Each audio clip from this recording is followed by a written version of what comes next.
Assalamualaikum warahmatullahi wabarakatuh. Baik, kembali kita kaji, membahas pelajaran tentang kelas 8 ya. Materinya tentang peluang. Baik, anak-anakku sekalian yang sama-sama berbahagia, berbicara tentang peluang artinya apa? Kita mengkaji atau membahas tentang seberapa jauh peluang kita dalam menginginkan sesuatu atau ingin mencapai sesuatu. Coba diperhatikan dalam cari peluang ya. Awal lahirnya itu dari masalah bagaimana memenangkan sebuah permainan. Kalau zaman dulu namanya ada istilah permainan judi ya. Peluang menang atau kalah. Ini bahasa kasarnya. Tapi sekarang sudah dikembangkan, misalnya peluang dalam mencari atau mendapatkan pekerjaan dan sebagainya dalam dunia bisnis, dalam dunia meteorologi, sains, industri, bahkan sampai ke bidang politik ya. Misalnya peluang menjadi seorang pemimpin, apakah itu kepala desa, ataukah bupati, gubernur, anggota DPR, bahkan sampai kepada presiden dan wakil presiden, itu semua ya dalam hal politik dan sebagainya. Perusahaan asuransi jiwa ya menggunakan peluang untuk menaksir berapa lama seseorang mungkin hidup ya. Dokter menggunakan peluang untuk memprediksi besar kecilnya kesuksesan suatu metode pengobatan. Dalam bidang meteorologi, bagaimana memperkirakan kondisi cuaca, apakah berawan, atau hujan, dan sebagainya. Ya.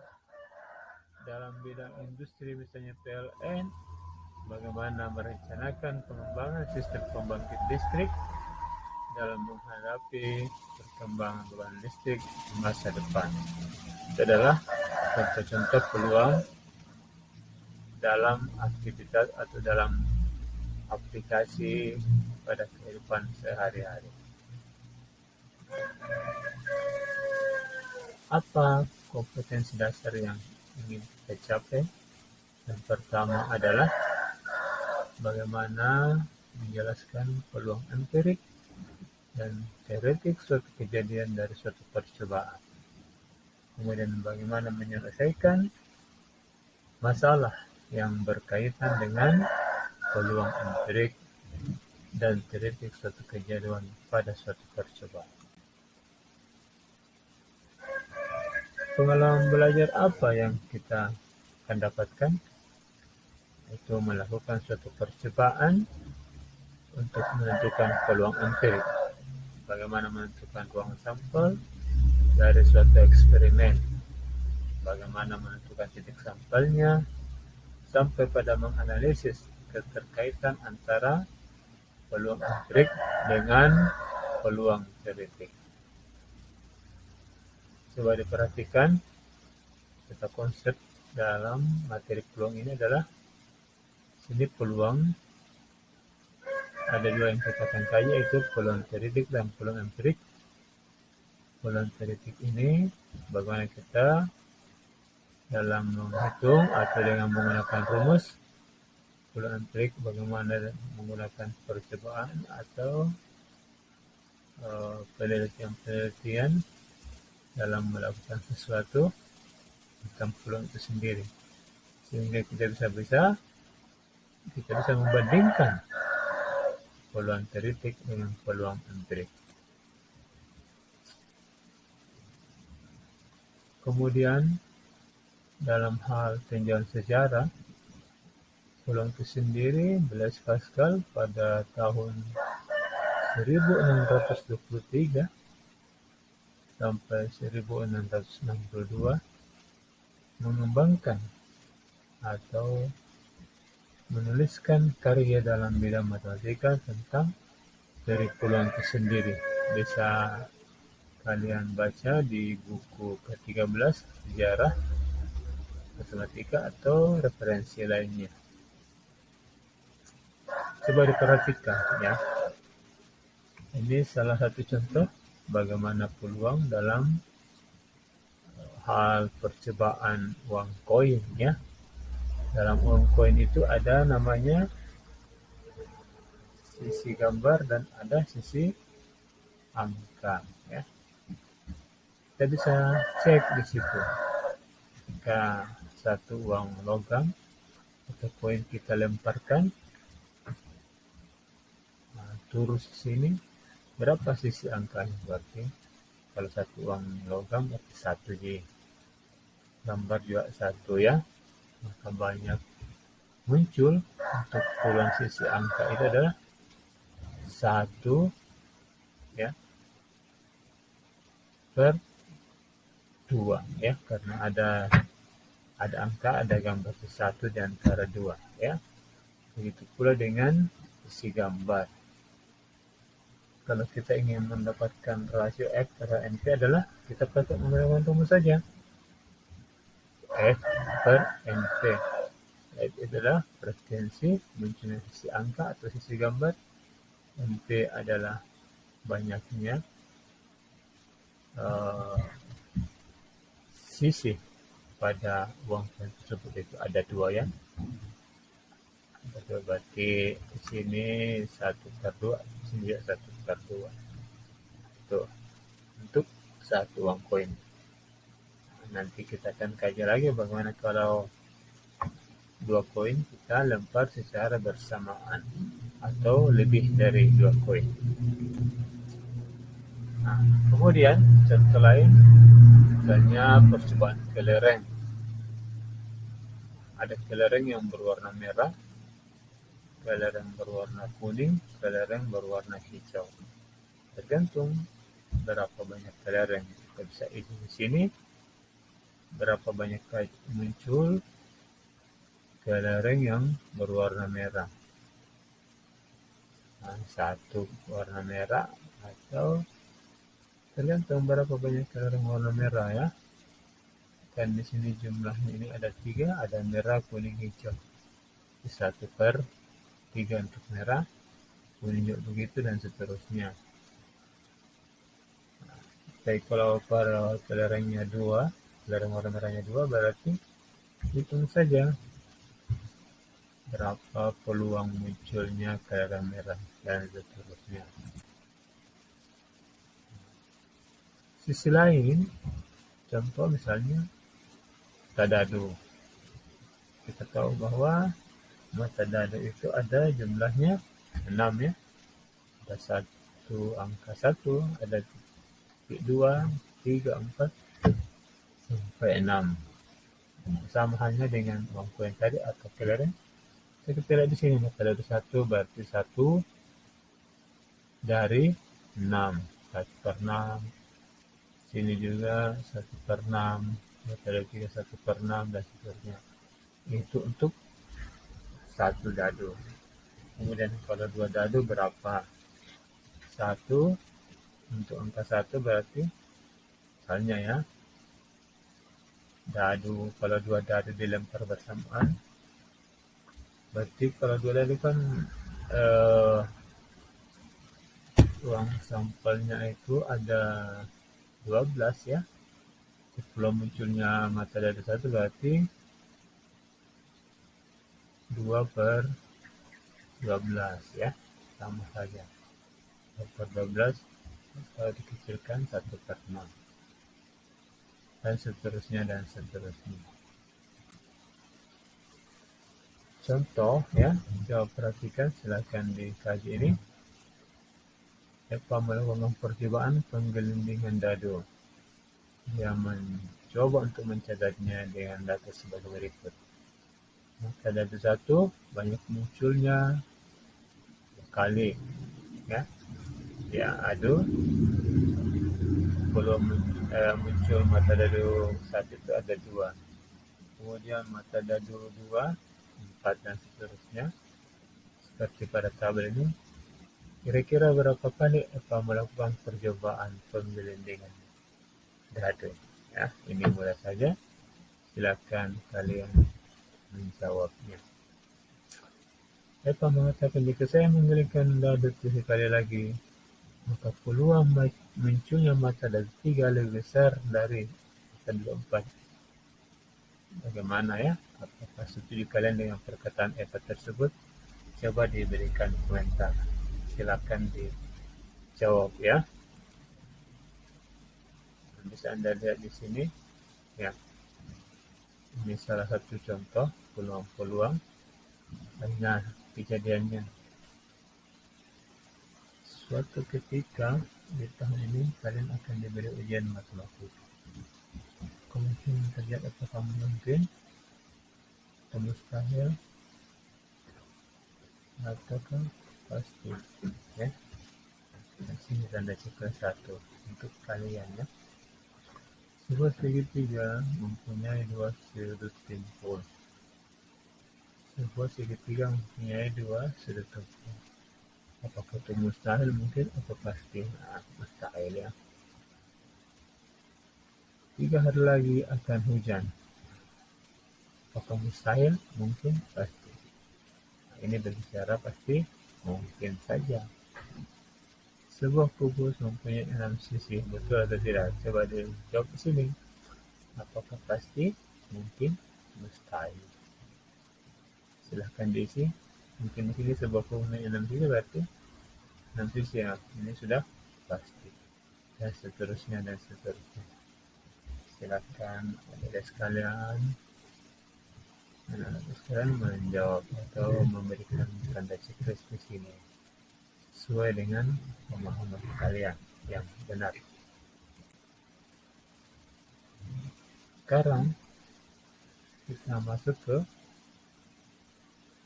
polanya atau rumusnya. Ya, sekalian lihat bahwa ada namanya peluang teoretik, dikenal juga dengan istilah peluang klasik ya. Dalam beberapa bahasan itu disebut saja peluang ya. Jika terdapat suatu soal yang hanya menyebutkan peluang, maka peluang yang dimaksud adalah peluang teoretik. Jadi peluang teoretik adalah rasio dari hasil yang dimaksud dengan semua hasil yang mungkin pada suatu eksperimen tunggal. Dalam suatu eksperimen, ini semua hasil atau outcome yang mungkin disebut ruang sampel. Biasa disimbolkan dengan huruf S. Selanjutnya, setiap hasil tunggal yang mungkin pada ruang sampel itu adalah disebut titik sampel. Kejadiannya adalah bagian dari ruang sampel. S. Suatu kejadian A dapat terjadi jika membuat titik sampel pada ruang sampel. Misalkan NA menyatakan banyak titik sampel suatu kejadian A, dan NS adalah semua titik sampel pada ruang sampel. Maka kita sudah bisa dapatkan pola atau rumusnya peluang teoretik tersebut dengan disimbolkan PA atau peluang teoretik kejadian A itu adalah NA per NS. Seperti tadi, misalnya uang koin dilempar ya, peluang munculnya ke gambar, kemudian ruang sampelnya ada 2, berarti peluang munculnya gambar itu adalah, atau sisi gambar adalah 1/2 ya, untuk 1 koin. Kalau 2 koin lain lagi, 3 koin lain lagi, ya. Nah, di sini bisa kita lihat ya. Ini salah satu contoh. Misalnya eksperimennya peluang pelemparan 1 koin ya. 1 koin berarti ruang sampelnya ini ada angka, ada gambar, ada angka, ada gambar. Maka banyaknya ruang sampelnya ada 2 ya. Kejadian hasil sisi angka 1, berarti peluang titik adalah 1/2. Begitu halnya dengan hasil sisi gambar. Peluang titiknya adalah NA/NS. NA-nya 1, NS-nya 2. 1/2. Terus bagaimana dengan penggelindingan untuk 1 dadu? Bisa dilihat di sini. Dadu itu punya sisi ada 6 ya. Hasil sementara mata dadu 3 itu 1 titik sampelnya itu 3 saja. Berarti banyak titik sampelnya 1. Maka peluang titiknya adalah 1/6. Ya. Nah, di sini ada pertanyaan. Hasil mata dadu 7. Dalam dadu itu tidak ada angka 7 ya, sampai 6 saja. Berarti titik sampelnya kosong. Kebanyak titik sampelnya adalah 0 ya. Sehingga peluang titik atau PA-nya adalah NA-nya 0, NS-nya 6. 0/6 sama dengan 0 ya. Nah, di sini hasil mata dadu genap. Dalam dadu itu mata dadu genap ada 3 ya. Angka 2, angka 4, dan angka 6. Maka ada 3 di sini. Sehingga peluang titiknya adalah 3/6. NA-nya 3, NS-nya 6. 3/6 dikecilkan 1/2. Kemudian hasil mata dadu prima. Anda tahu bilangan prima yang mana? Itu angka 2, 3 ya. Kemudian apa lagi? Angka 5. Jadi faktornya itu hanya 1/2, 1/3, dan 1/5. Kecuali 1. 4, 6 ini bukan bilangan prima ya. Bilangan prima di sini adalah 2, 3, 5. Berarti banyak titik sampelnya ada 3. Sehingga peluang titiknya adalah 3/6. Dikecilkan menjadi 1/2 ya. Oke, kita lanjut. Berikut disajikan ruang sampel percobaan pelemparan uang koin logamnya. Ada angka, ada gambar. Ini bisa dilihat di gambar ini. Kita pakai diagram. Bisa ini dikatakan diagram pohon atau apakah namanya ini ya. Ini kemungkinan kejadian koin angka merah ya. Jika kita melempar satu koin sebanyak 1 kali, kemungkinan hasilnya adalah angka atau gambar. Jika kita melempar 2 koin, misalnya ada koin merah dan kuning, sebanyak 1 kali, maka ada 4 kemungkinan. Ada angka-angka, ini angka-angka, ada angka gambar, gambar angka, dan gambar-gambar. Nah, ini ya. Jadi kita buatkan namanya diagram pohon seperti ini. Jadi kemungkinan kejadian koin seperti ini ya. Ini yang dilihat hasilnya. Ada angka-angka, ada angka gambar, gambar angka, dan gambar-gambar. Ini bisa diperhatikan dengan baik. Sehingga kita juga mendapatkan atau buatkan tabel ya. Jadi dari sini kemungkinan kejadian koin kuning di atas ada angka gambar, kemungkinan kejadian koin merah angka gambar. Di sini dianggap saja digabungnya angka-angka, ini angka gambar, ini gambar angka dan gambar-gambar. Nah, apa jadi sampel? Titik sampel adalah kemungkinan munculnya atau terjadinya sesuatu seperti ini orang titik sampelnya. Titik sampel AA bermakna bahwa kedua koin menghasilkan kejadian sisi angka. Nah, pertanyaannya apa makna titik sampel AG? Silahkan kalian pikirkan dan kaji ya. Angka gambar.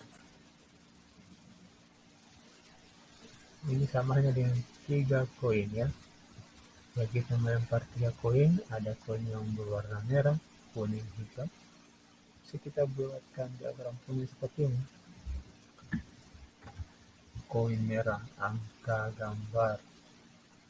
Koin kuning, ini angka gambar. Kemudian sini lagi ada angka gambar. Koin hijau, ini sebutkan lagi angka gambar, angka gambar, angka gambar kesan ya. Angka gambar. Jadi kalau kita uang koin dilempar, ini yang terjadi. Sini angka. Sini apa? Angka gambar. Di sini angka gambar angka. Di sini pilih apa namanya? Angka gambar. Kemudian gambar angka, gambar angka gambar. Ini lagi gambar angka. Oke. Dan terakhir adalah gambar.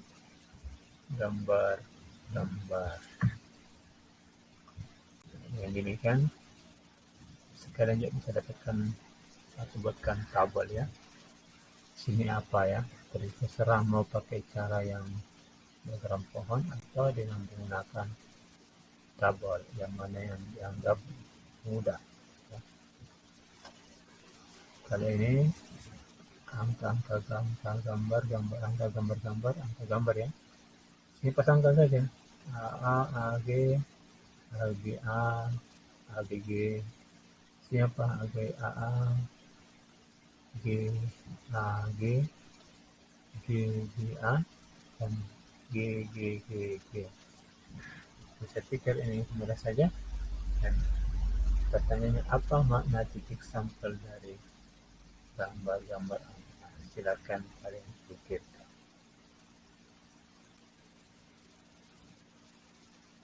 Nah, untuk menentukan banyak titik sampel eksperimen suatu eksperimen bisa menggunakan istilahnya fundamental continuous principle, prinsip dasar perhitungan seperti ini. Banyak hasil yang mungkin pada poin pertama kan 2 kali saja. Banyak hasil yang mungkin pada poin kedua 2 juga.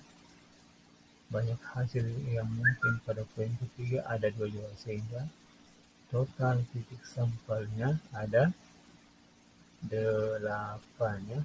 Ada 8. Ini ada 8, 1, 2, 3, 4, 5, 6, 7, 8. Baik, semoga bermanfaat apa yang saya sajikan. Tetap semangat, lebihnya dimaafkan. Wassalamualaikum warahmatullahi wabarakatuh. Terima kasih. Saya Pak Amal, tetap semangat dan tetap belajar di masa pandemi ini. Salam.